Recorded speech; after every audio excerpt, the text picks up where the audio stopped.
அனைவருக்கும் வணக்கம். சகோதரர் பாரிசாலன் அவர்கள் நாம் தமிழர் கட்சியின் மீது கடுமையான விமர்சனங்களை வச்சுக்கிட்டு இருக்காரு. எதற்காக வைக்கிறாரு, ஏன் அவர் இந்த காலகட்டத்தில் வச்சுக்கிட்டு இருக்காரு அப்படிங்கிறத பற்றியும், அதே நேரத்தில் திமுக 8000 ரூபாய் கூப்பன் கொடுத்து வாக்குகள் கேட்டுக்கிட்டு இருக்காங்க. தேர்தல் ஆணையம் இதுவரைக்கும் நடவடிக்கை எடுக்கவே இல்லை. அதற்கான ரகசியம் என்ன, அதை பற்றியும், பரமக்குடியில் நாம் தமிழர் கட்சிக்கு இளைஞர்கள் பட்டாளம் இவ்வளவு பெருந்திரளாக கூட்டினதுக்கான காரணம், அதற்கு யார் வேலை செஞ்சா, எந்த மாதிரி வேலை செஞ்சிருக்காங்க அப்படிங்கிறத பற்றியும் இன்றைய ஆனந்தன் டாக்ஸ் வலைவலியில மிக தெளிவா பார்ப்போம். அரசியல்ல நீங்க தலையிடலைன்னா கட்டாயம் அரசியல் உங்க வாழ்க்கையில தலையிடும்.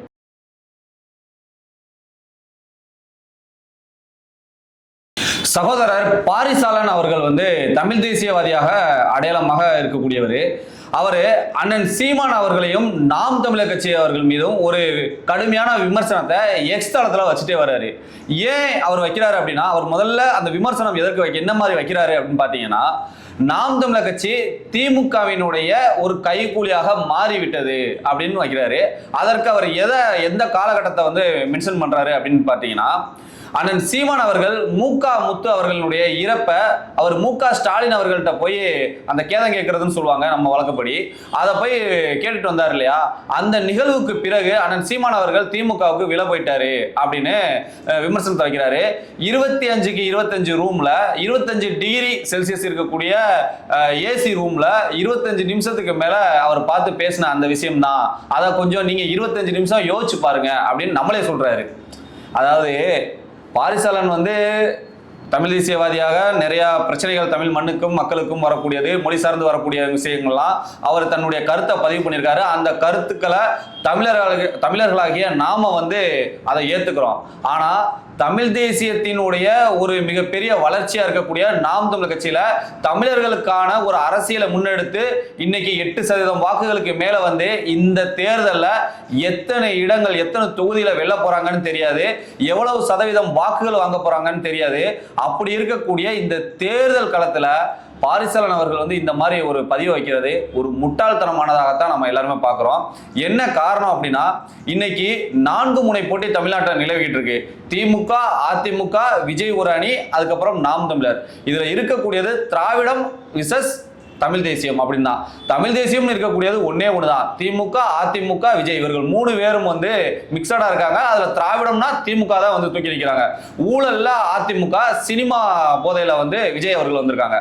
அதன் பிறகு 2 பேரா தான் இருக்கக்கூடிய நம்ம திமுகவும் நாம் தமிழரும் மட்டும்தான் இன்னைக்கு இந்த களத்துல நிக்குது. ஆனா பாரிசாலன் அவர்கள் என்ன பண்றாரு அப்படின்னா, திமுகவை வீழ்த்தணும் அப்படிங்கறத அவர் உடன்படுறாரு. அதை தமிழ் தேசியமாக சீமானண்ணன் அவர்களால் வீழ்த்தக்கூடாது.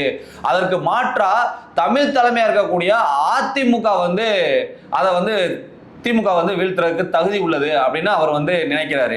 எதற்கு இவர் நாம் தமிழ் மேல இந்த அளவுக்கு ஒரு வன்மம் வருது அப்படின்னு பாத்தீங்கன்னா, தற்போது அவர் ஒரு இயக்கம் தொடங்கி இருக்கிறது உங்க எல்லாருக்குமே தெரியும். அந்த இயக்கத்தை அவர் பாசையிலேயே சொல்லணும்னா, ஒரு 25க்கு 25 ரூம்ல ஒரு 25 பேரோட நடத்திருக்காரு அப்படின்னு தான் நம்ம சொல்லணும். அதை எப்படியாவது ஒரு 25,000 பேரா கூட்டிடணும் அப்படிங்கிற எண்ணத்துல அவரு நாம் தமிழரை வீழ்த்தி நாம் தமிழர் மீது குற்றச்சாட்டுகளை அடுக்கிறாருன்னு நம்ம சொன்னா அவர் ஏத்துக்குவாரா? அதனால தமிழ் தேசியம் ஐயா மணியரசன் அவர்களே இதற்கு முந்தைய காலகட்டங்களில் நம்ம ஆரம்பத்தில் பார்த்தீங்கன்னா, ஐயா மணியரசன் அவர்கள் தமிழர் நல பேர் இயக்கத்தை கட்டமைச்சாரு. அரசியல்ல அவருக்கு உடன்பாடு இல்லை, வாக்கு அரசியல் அவருக்கு உடன்பாடு இல்லைனாலும் தமிழ் தேசியமா அவர் தமிழர்களுக்கு ஏதாவது ஒரு பிரச்சனைனா ஒரு இயக்கமா அவர் நின்றாரு. அதன் பிறகு இல்ல அரசியல் தான் உங்களுக்கு முக்கியம். இன்னைக்கு பாத்தீங்கன்னா ஒரு ரூபா நோட்டு இன்னைக்கு நினைச்சாங்கன்னா இன்னைக்கு இருக்கக்கூடிய 500 நோட்டு இல்லைன்னு சொல்லுவாங்க. இது எப்படி அரசியல்வாதினால? இன்னைக்கு நமக்கு பெர்த் சர்டிபிகேட் வேணுமா வேணாமான்னு ஒரு அரசியல்வாதி நினைச்சா முடிவு பண்ணிடுவாங்க. இன்னைக்கு இருக்கக்கூடிய பள்ளிக்கூடங்கள்லாம், தனியார் பள்ளிக்கூடங்கள்லாம் இன்னைக்கு ஒரு நிமிஷம் நினைச்சாங்கன்னா ஒரு அரசியல்வாதி நினைச்சா மூடிட முடியும். இன்னைக்கு ஒரு அரசியல்வாதி நினைச்சாருன்னா இன்னைக்கு உங்களுக்கு பேருந்து ஃபுல்லா, அரசு பேருந்துகள் ஃபுல்லா இலவசம் சொன்னா முடியும். அப்ப எல்லாத்தையும் தீர்மானிக்கிறது அரசியல். அந்த அரசியலை ஒரு கெட்டவர் கையில கொடுத்துடக்கூடாது, ஒரு நேர்மையாக நம்ம மக்களுக்காக உழைக்கக்கூடியவங்க கையில இருக்கணும். அப்படிங்கிறதுனாலதான் நாம் தமிழர் கட்சி அரசியல் அப்படிங்கிற காலத்துக்குள்ள, அது தேர்தல் அரசியல் நாம் தமிழ் வச்சிருந்துச்சு. இதுல இருந்து உடன்பட்டு, இதுல இருந்து முரண்பட்டு போனவர் தான் வந்து ஐயா மணியரசன் அவர்கள். அதனால அதுக்காண்டி நம்ம வந்து அவரை விட்டுற முடியாது. தமிழ் தேசியத்துல மூத்தவர். அதன் பிறகு இந்த தேர்தல் அரசியல் அண்ணன் சீமான் அவர்கள் வந்தாங்க. அதன் பிறகு வரக்கூடிய பாரிஸ்லாம் அவர்களை ஒரு தமிழ் தேசியவாதியாக நாங்கள் ஏற்றுக்கொள்வோம். ஆனால் நீங்க இந்த தேர்தல் காலத்தில் ஐயா மணியரசன் அவர்களே நாம் தமிழருக்கு இந்த காலகட்டத்தில் வாக்கு செலுத்துங்கன்னு தேர்தலில் இருந்து விலகி நின்று அவரே வந்து வாக்கு கேட்கும் போது நீங்க பின்னாடி வந்துட்டு இன்னைக்கு அண்ணன் சீமான் அவர்கள் மீது நாம் தமிழர் கட்சிக்கு வாக்கு செலுத்தாதீங்க, அது ஒரு மற்றும் ஒரு திமுகன்னு வந்து நிக்கிறத உண்மையிலேயே தமிழ் தேசியத்தை ஏற்றுக்கொண்ட உங்களை நேசிக்கக்கூடிய எல்லாரும் மனசையும் நீங்க புண்படுத்திருக்கீங்கிறத இந்த காணொலியின் வாயிலாக தெரிவிச்சுக்கிறேன். தயவு செஞ்சு நாம் தமிழரை தொடாம வாங்க, நீங்க அரசியல் காலத்தில் நில்லுங்க, நீங்க இயக்கமா இருங்க, எதை வேணாலும் செய்யுங்க. ஆனா ஒரு சக தோழனா, ஒரு சக நண்பரா, சக உடன் பிறந்தவரா உங்களை ஆதரிக்கிறோம். ஆனா ஒரு சக தமிழனை நீங்க வீழ்த்தணும்னு நினைச்சீங்கன்னா, சக தமிழ் தேசிய அரசியலுக்கு நீங்க எதிரியாக வந்துட்டீங்கன்னா நீங்க யாரா இருந்தாலும் உங்களை நாங்க எதிர்ப்போம்னு உங்களை அன்போட கேட்டுக்கிறோம். திமுக என்ன பண்றாங்க அப்படின்னா, இந்த தேர்தலுக்கு அவங்க ஒரு வாக்குறுதி கொடுத்திருந்தாங்க இல்லையா, நீங்க போய் பர்னிச்சர் கடையில எந்த பொருட்கள் வேணாலும் வாங்கலாம், ஆனா 8000 ரூபாய் வந்து கூப்பன் ஒன்று நாங்க உங்களுக்கு கொடுத்துருவோம். நீங்க 20000 ரூபாய்க்கு பொருள் வாங்கினீங்கன்னா இந்த 8000 ரூபாய் வந்து கழிச்சுக்கிட்டு மிச்சம் 12000 ரூபாய் மட்டும் நீங்க வந்து கட்டினா போதும் அப்படின்னு தேர்தல் வாக்குறுதியில் கொடுத்திருந்தாங்க. அதை பார்த்தா இல்லத்தரசிகள் என்ன பண்ணிடுவாங்கன்னா, பரவாயில்லையே நம்ம வீட்டில் இன்னைக்கு ஃப்ரிட்ஜ் இல்லையா, அப்பனா ஃப்ரிட்ஜ் போய் வாங்கிடுவோம், 20000 ரூபாய் கொடுத்து ஒரு ஃப்ரிட்ஜ் வாங்க தேவையில்லை, நம்ம 12000 ரூபாய் கொடுத்தா போகலாம், ஏன்னா நமக்கு திமுக வந்து 8000 ரூபாய் கூப்பன் கொடுக்குது அப்படின்னு பார்த்துட்டு திமுக ஓட்டு போட்டுருவாங்க அப்படிங்கிற எண்ணத்துல ஸ்டாலின் அவர்கள் செஞ்சாங்க.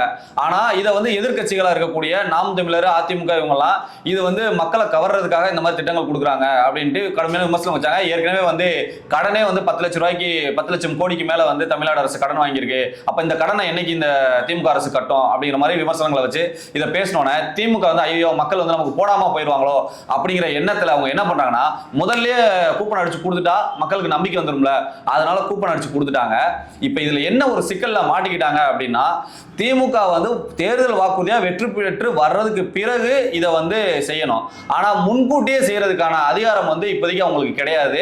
ஏன்னா இப்ப தேர்தல் ஆணையத்தோட கட்டுப்பாட்டுல தான் வந்து இன்னைக்கு தமிழ்நாடு இருக்கு. இப்படி இருக்கும்போது இந்த கூப்பன் பிரிண்ட் அவுட் ஆகி வெளியில வந்து கூப்பன் மக்கள்கிட்ட போய் ஒவ்வொரு கூப்பனா கொடுக்கறதுக்கு தேர்தல் ஆணையம் கண்டிப்பா அவங்க மீது நடவடிக்கை எடுக்கணும். அந்த யாரெல்லாம் எந்த தொகுதியில கொடுத்துருக்காங்களோ அந்த கட்சியினுடைய வேட்பாளராக இருக்கக்கூடிய அவங்கள டிஸ்குவாலிஃபை பண்ணணும். என்ன காரணம் அப்படின்னா, தேர்தல் ஆணையத்தில் அவங்க அதுக்கு திமுக என்ன சொல்றாங்க அப்படின்னா, நாங்க தேர்தல் ஆணையத்தில் அனுமதி வாங்கிட்டோம் அப்படின்னு ஒரு லெட்டரை வந்து காட்டுறாங்க. தேர்தல் ஆணையத்தில் அனுமதி வாங்குறதுனா என்ன தெரியுமா, இந்த கூப்பனுக்கு அனுமதி வாங்கலாம். அவங்க இந்த கூப்பன் மாடலை விளம்பரமா காணொலிகள் வாயிலாக விளம்பரம் பண்ணிக்கிறதுக்கு தான் அனுமதி வாங்கியிருக்கலாம் தவிர்த்து பிரிண்ட் அவுட் அடிச்சு கொடுத்து அதை மக்கள்கிட்ட வந்து டோக்கனா எப்படி வந்து இதற்கு முன்னாடி வந்து டிடிவி தினகரன் அவர்கள் 20 ரூபா நோட்டை கொடுத்து ஓட்டு வாங்கினாருன்னு சொல்லுவாங்க, அந்த மாதிரி இவங்க 8000 ரூபாய் கூப்பனை கொடுத்து வாங்குறாங்க. இதை இந்திய தேர்தல் ஆணையம் வந்து உடனடியாக அங்க எங்கெல்லாம் எந்த பதவியெல்லாம் கொடுத்துருக்கதா குற்றச்சாட்டு வந்துச்சோ அந்த வேட்பாளர்களை டிஸ்குவாலிஃபை பண்ணா மட்டும்தான் இந்திய தேர்தல் ஆணையம் ஜனநாயக பூர்வமாக மக்களுக்கு உண்மையாக நேர்மையாக இந்த தேர்தல் நடத்துது அப்படின்னு மக்களுக்கு வந்து நம்பிக்கை பெறும். இன்னைக்கு செம்ம ட்ரெண்டிங்கா போயிட்டு இருக்கிறது பரமக்குடியில் நாம் தமிழரின் படை, தமிழ் தேசியத்தின் படை, இளைஞர் படை அப்படின்னு போட்டு அந்த பரமக்குடியை வச்சே வந்துகிட்டு இருக்குங்க. செம்ம கூட்டம்ங்க. அந்த கூட்டம் வந்து இவ்வளவு பெரிய அந்த இடத்துல அண்ணன் சீமான் அவர்கள் பேச பேச ஒரு வைப்பு, ஒரு எப்படி சொல்றா அவங்க கத்துற அந்த பசங்க வந்து கத்துறதும் அண்ணன் சீமான் அவர்கள் பேசுறதும் பார்க்கும்போது தியேட்டர்ல வந்து ஒரு நல்ல ஹிட்டான படம் ஓடிக்கிட்டு இருக்குன்னு வச்சுங்களேன். ஒவ்வொரு சீனுக்கும் வந்து அந்த தியேட்டரே வந்து குலுங்கும் பார்த்தீங்களா, விசில் சத்தமும் அந்த சத்தமும். அந்த ஃபீல் வந்து பரமக்குடியோட நகரத்துல அது அதாவது எப்படி பார்த்தீங்கன்னா ஒரு 3 கிலோமீட்டருக்கு அது ஒரே லென்த்தா இருக்கும் அந்த பரமக்குடி. அதனால மையம் சென்ட்ரல்ல பஸ் ஸ்டாண்ட் பேருந்து நிலையம் இருக்கு, அதற்கு பக்கத்திலேயே அது ஒட்னாப்லயே வந்து அண்ணன் சீமான் நடுவுல ரோட்ல நிப்பாட்டிட்டு அந்த முன்பக்கத்துல கிட்டத்தட்ட வந்து ஆயிரக்கணக்கான இளைஞர்கள் பண்ணிருக்காங்க.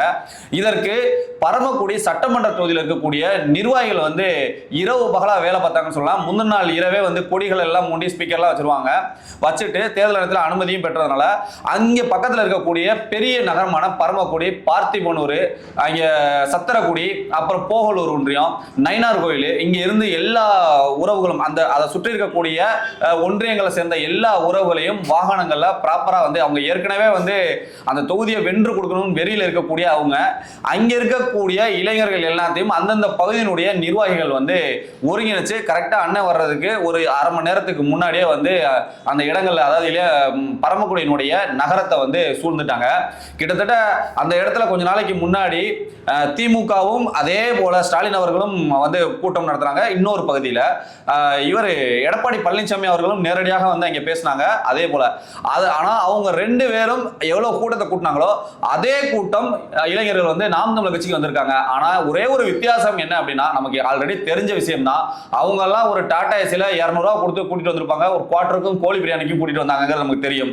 ஆனா இங்க வந்த இளைஞர்கள் தன்னெழுச்சியாக தனது இருசக்கர வாகனங்கள்ல இல்ல அந்த கிளையில இருக்கக்கூடிய அந்த பகுதியில் இருக்கக்கூடியவங்க வேன், கோச் வேன் இருக்கு இல்லையா, அந்த வேனை எடுத்துக்கிட்டு அவங்களே ஒரு 25 பேரா அப்படி அந்த வேன்ல எடுத்துக்கிட்டு பரமக்குடியவே கிட்டத்தட்ட நாங்களும் திமுக அதிமுகவுக்கு நிகரா கூட்டத்தை கூட்டுவோம் அப்படிங்கிற எண்ணத்துல வந்து பண்ணிருக்காங்க. அதுல முதல்ல பரமக்குடி சட்டமன்ற தொகுதி உறவுகளுக்கு ஒரு ராயல் சல்யூட்டை போட்டுறலாம். அதே போல நிறைய தொகுதிகள் வந்துருச்சு. இருந்தாலும் 234 தொகுதிகளும் இதே போல இருந்தாங்க அப்படின்னா நிச்சயமா சீமான் அண்ணா எந்த கொம்பனாலையும் வந்து அசைக்க முடியாது அப்படின்னு கேட்டுட்டு விடைபெறுகிறேன். நன்றி.